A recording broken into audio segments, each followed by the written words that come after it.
I just finished my last exam on Friday, and I want to tell you that the week leading up to it actually felt like very exhausting because I think most of people who have been through any kind of high pressure period know this feeling when you are doing so much things at once that you're not really actually doing any of them. You're studying, but you're also thinking about the next subject, and then you are eating, but you're also scrolling. You're resting, and you're also worried about whether you should be resting or not. You're technically present in every moment, but actually present in none of them.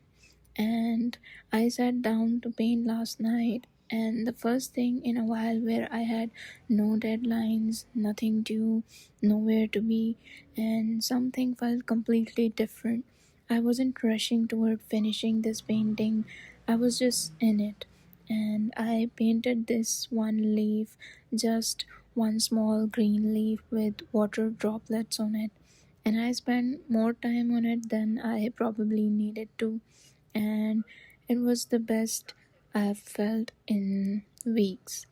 That's what I want to talk about today because I think we have been sold a lie about speed, and I think slowing down really means that not just resting but actually doing one thing with full attention. That might be anything. And here's what I've noticed about doing everything fast: it creates this illusion of productivity. When you're moving quickly, switching between things, taking things off, it feels like a lot is happening. It feels efficient and it feels like you're using your time well.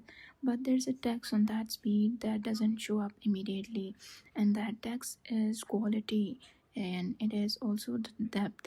The tax is the part of your brain that does its best thinking when it's allowed to stay in one place long enough to actually go somewhere.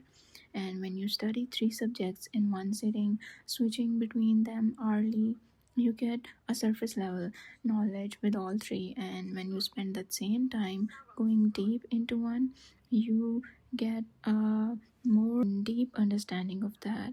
This isn't about studying, this is about everything: the conversation where you are half listening because you're also thinking about what you need to do later, the meals you ate in 10 minutes without tasting it, the walk you took while your mind was somewhere else entirely. In all those moments, you were technically doing the thing, but you weren't really there. And the cost of not being there is that the thing doesn't give you what it was supposed to give you. That conversation doesn't connect, and that meal doesn't restore, the walk doesn't clear your mind, and the painting doesn't feel like yours.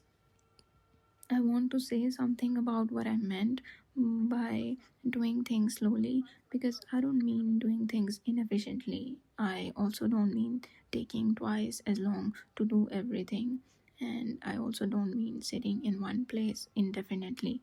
What I mean is that single tasking with full attention, giving whatever you are doing the entirety of your presence for the time you're doing it, not half your attention while the other half is somewhere else, not your body in one place and your mind in three different places, all of you here in this.